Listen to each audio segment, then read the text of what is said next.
Sheikh, my question is, Sheikh, I get so many bad thoughts, Sheikh, that I do not talk about or act upon these thoughts, but I do not know whether these thoughts are intentional or unintentional, which makes me scared and always repeats the Shahada because I'm afraid that I'm a kafir. Does this impact my Islam, Sheikh? Okay. From the Philippines. He wants to know if these wiswas thoughts he's getting, is it intentional or from shaitan? Akhi, you're a Muslim. This is a fact and this is certainty. You are praying 5 times a day. This is by default a Muslim.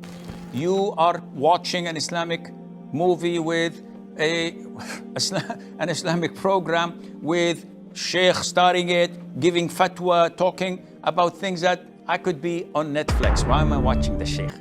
It's boring. I don't have anything better to do. No, you're listening and learning. All of these are certainties indicating that you're a Muslim.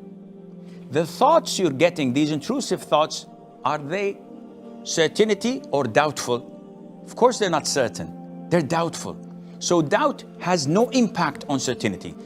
Take them and throw them in the dustbin. They would not impact your prayer, your livelihood, your iman. And don't listen, don't argue, don't even debate with such thoughts. Just block them and ignore them as if they did not exist. Whether they're intentional or not, definitely they're not intentional. Otherwise you would not have been praying and fasting and doing all of these good things, wasting your life with rituals and forms of worship. You would have been somewhere else.